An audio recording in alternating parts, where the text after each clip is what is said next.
నమస్తే, welcome to burning issue.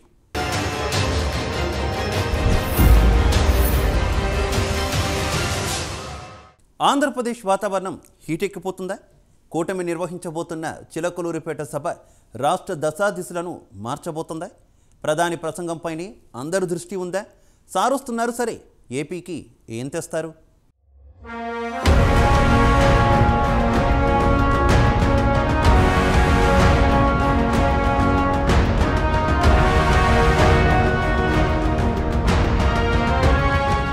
ఆంధ్రప్రదేశ్లో రాజకీయ వాతావరణం ఒక్కసారిగా మారిపోయింది. చిలకలూరిపేటలో టీడీపీ జనసేనలు కలిసి ఉమ్మడిగా భారీ బహిరంగ సభ ఏర్పాటు చేసుకుని ఉమ్మడి మేనిఫెస్టో ప్రకటించాలనుకున్నాయి. ఈలోగా వాటితో బీజేపీ పొత్తు ఖరారవడంతో మార్చి 17న చిలకలూరిపేట సభలో బీజేపీ కూడా భాగస్వామి అయింది. దీంతో ప్రస్తుతం జనసేన, టీడీపీ, బీజేపీ కూటమి వైపు అందరి చూపు ఉంది. కాగా ఇక ఈ సభలో ప్రధాని నరేంద్ర మోదీ కూడా పాల్గొంటారని ప్రధాని కార్యాలయం నుంచి సమాచారం రావడంతో సర్వత్రా ఉత్కంఠ నెలకొంది. ఇక ఈ సభకు విచ్చేస్తున్న ప్రధాని మోదీ విమానం బాపట్ల జిల్లా పిచికల గుడిపాడు వద్ద జాతీయ రహదారిపై దిగనున్నట్టు తెలుస్తోంది. ఈ నేపథ్యంలో కొరిసపాడు వద్ద జాతీయ రహదారిపై నిర్మించిన అత్యవసర రన్వేను జాతీయ రహదారుల సంస్థ ప్రాజెక్ట్ డైరెక్టర్ ఎయిర్ ఫోర్స్ సిబ్బంది నేడు పరిశీలించారు. ఇక్కడి నుంచి బొప్పూడి సభావేదిక దగ్గర కావడంతో రన్వేపై మోదీ విమానం దిగేందుకు సాధ్యాసాధ్యాలను పరిశీలించారు. భారీ బహిరంగ సభకు బస్సులు ఇచ్చేందుకు ఆర్టీసీ కూడా ముందుకొచ్చింది. ఇన్నాళ్లు ఎన్ని అర్జీలు పెట్టుకున్నా ఒక్క బస్సు ఇచ్చేందుకు కూడా ససేమిరా అన్న ఆర్టీసీ యాజమాన్యం ఇప్పుడు మాత్రం ఎన్ని బస్సులు కావాలో చెప్పాలని కోరడం సరికొత్త మార్పుకు సహకారమని కూటమి వర్గాలంటున్నాయి.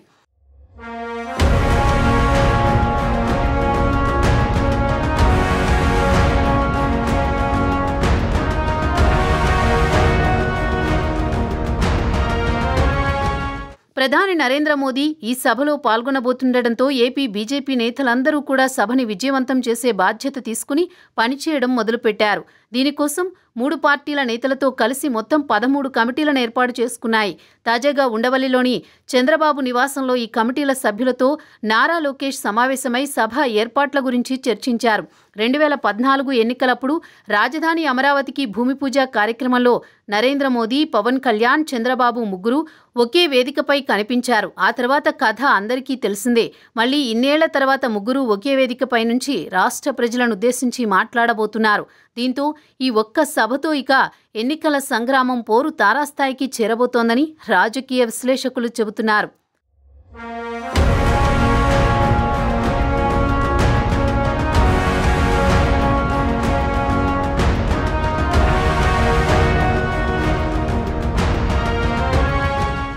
అయితే రాష్ట్ర రాజకీయ పరిస్థితుల దృష్ట్యా చంద్రబాబు, పవన్ కళ్యాణ్ ఏం చెబుతారో ప్రజలు ఊహించగలరు. కానీ రాష్ట్ర వినాశనం తర్వాత తొలిసారిగా ప్రధాని నరేంద్ర మోదీ పూర్తి భిన్నమైన రాజకీయ ధోరణితో ఈ సభలో పాల్గొనబోతున్నారు.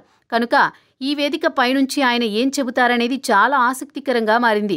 అమరావతి రాజధానికి బీజేపీ కట్టుబడి ఉందని దగ్గుబాటి పురంధేశ్వరి పదే పదే చెబుతున్నారు. కనుక దానిపై ఈ సభలో ప్రధాని నరేంద్ర మోదీ నిర్దిష్టమైన హామీ ఇవ్వాల్సి ఉందని, అప్పుల ఊబిలో కూరుకుపోయిన రాష్ట్రాన్ని ఏ విధంగా ఆదుకుంటారో చెప్పాల్సి ఉందని రాజకీయ వర్గాలంటున్నాయి. ముఖ్యంగా ఇన్నాళ్లుగా వైసీపీకి బీజేపీ సహకారం ఉందనే మాట అందరి నోటా వినిపిస్తోంది. ఈ సమయంలో ఖచ్చితంగా ఈ విషయాన్ని కుండబద్దలు కొట్టినట్టు తేల్చేయాలి.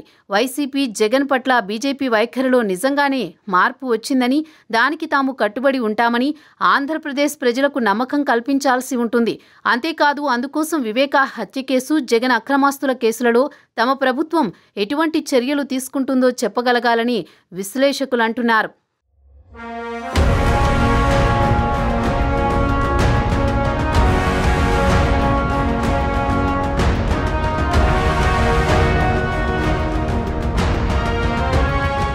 వాస్తవానికి టీడీపీ, జనసేన కూటమి బీజేపీతో ఎందుకు పొత్తు పెట్టుకున్నాయో అందరికీ తెలిసిందే. కనుక ఎన్నికల సమయంలో వైసీపీ మూకలు పెట్టరేగిపోకుండా కేంద్ర, రాష్ట్ర ఎన్నికల సంఘాల ద్వారా పూర్తిగా నియంత్రిస్తామనే నమ్మకం కలిగించాలి. ఈ విషయం టీడీపీ, జనసేనలతో బీజేపీ పొత్తు పెట్టుకున్నప్పుడే కేంద్ర ఎన్నికల కమిషన్కు కూడా అర్థమై ఉండాలి. కాగా ఇప్పుడు ఈ సభకు మోదీ రాకతో రాష్ట్ర ఎన్నికల సంఘానికి కూడా అర్థమయ్యే ఉండాలి. కనుక ముందుగా ఈ మార్పు కనిపించేలా చేయాల్సిన బాధ్యత ప్రధాని నరేంద్ర మోదీ, ఏపీ బీజేపీలపైనే ఉందని పరిశీలకులు అంటున్నారు.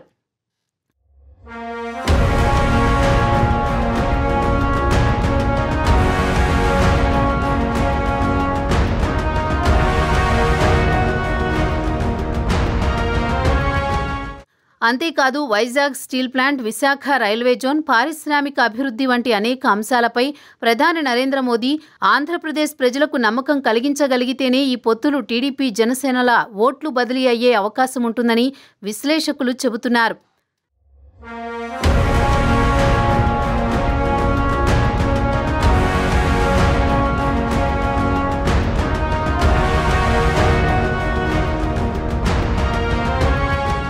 నమ్మకం కలిగించగలిగితేనే ఈ పొత్తులలో టీడీపీ జనసేనల ఓట్లు బీజేపీకి బదిలీ అయ్యే అవకాశం ఉంటుందని విశ్లేషకులు చెబుతున్నారు. మొత్తానికి ఒక్కసారిగా రాష్ట్ర రాజకీయ వాతావరణమే వేడెక్కిపోయింది. ఇక ప్రధాని రాకతో రాష్ట్రంలో ఎటువంటి మార్పులు చోటు చేసుకోబోతున్నాయో చూడాలి మరి.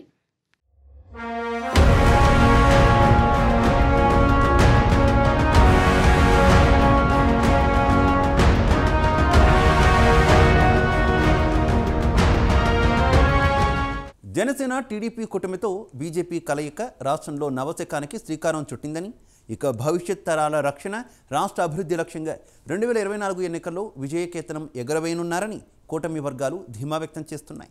ఈ మేరకు చిలకలూరిపేటలో జరగనున్న సభకు ప్రధాని హాజరు అవ్వబోతుండడంతో అందరి దృష్టి మోదీ ప్రసంగంపైనే ఉంది. చూడాలి మరి మోదీ ప్రసంగం ఎటువంటి వర్గాలను ప్రభావితం చేయనుందో అన్నది.